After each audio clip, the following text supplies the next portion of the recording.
चतुर्भुज होते हैं, जो चतुर्भुज मुख्यतः 3 प्रकार के होते हैं और चतुर्भुज ऐसे सामान्यतः 6 प्रकार के होते हैं। पहला होता है समलंब चतुर्भुज, दूसरा होता है समांतर चतुर्भुज, तीसरा होता है पतंग।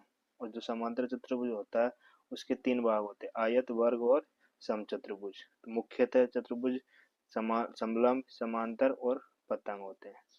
और जो समांतर के 3 भाग होते हैं, आयत, वर्ग और समचतुर्भुज, ये भी चतुर्भुज के ही भाग होते हैं। समांतर चतुर्भुज होता है इसमें सम्मुख भुजाएं बराबर होती है, यानी आमने सामने वाली भुजाएं बराबर होती है। ए बी डी सी के बराबर होगा, ए बी डी सी के बराबर होगा, ए डी बी सी के बराबर होगा। विपरीत कोण बराबर होते हैं, यानी ए सी के बराबर और डी बी सी के बी डी जो डी बी डी के बराबर होता है। विकर्ण एक दूसरे को समद्विभाजित करते हैं, यानी ए ओ ओ सी, ए ओ और ओ सी, डी ओ और ओ बी, डी ओ और ओ बी बराबर होते हैं।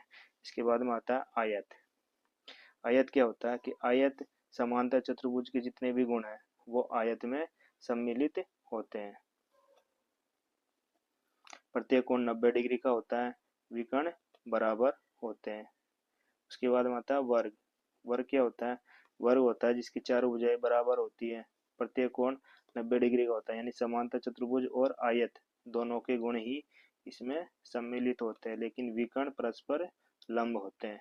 इसके बाद में था समचतुर्भुज। समचतुर्भुज में भी चारों भुजाएं बराबर होती है। क्या होती है? चारों भुजाएं बराबर होती है। समांतर चतुर्भुज के सभी गुण इसमें सम्मिलित होते हैं, सभी भुजाएं बराबर होती है, विकर्ण परस्पर लंब होते हैं। काइट, पतंग, इसमें जो एक पैर होता है, यानी कि एक चतुर्भुज जिसमें 2 आसन भुजाओं के युग्म बराबर होते हैं, यानी ए बी और ए डी बराबर होता है, यानी एक बिंदु से निकलने वाले 2 भुजाएं आसन भुजाएं होती है, यानी ए बी ए डी के बराबर होगा और बी सी सी डी के बराबर होगा, यानी विकर्ण एक दूसरे पर लंब होते हैं, यानी कि 90 डिग्री पर काटते हैं। विकर्ण एक दूसरे को समद्विभाजित भी करते हैं, लेकिन जो पतंग होता है वो समांतर चतुर्भुज नहीं होता है। और जो समलंब होता है ये भी एक समांतर चतुर्भुज नहीं होता है। जो इसमें क्या होता है कि जो सम्मुख भुजाओं का एक पेयर होता है, सम्मुख भुजाओं का एक युग्म होता है, वो समांतर होता है, उसे समलंब चतुर्भुज कहते हैं, यानी ए भी समांतर होगा डी सी के, यानी कि ये वाला और ये वाली भुजाएं समांतर होगी।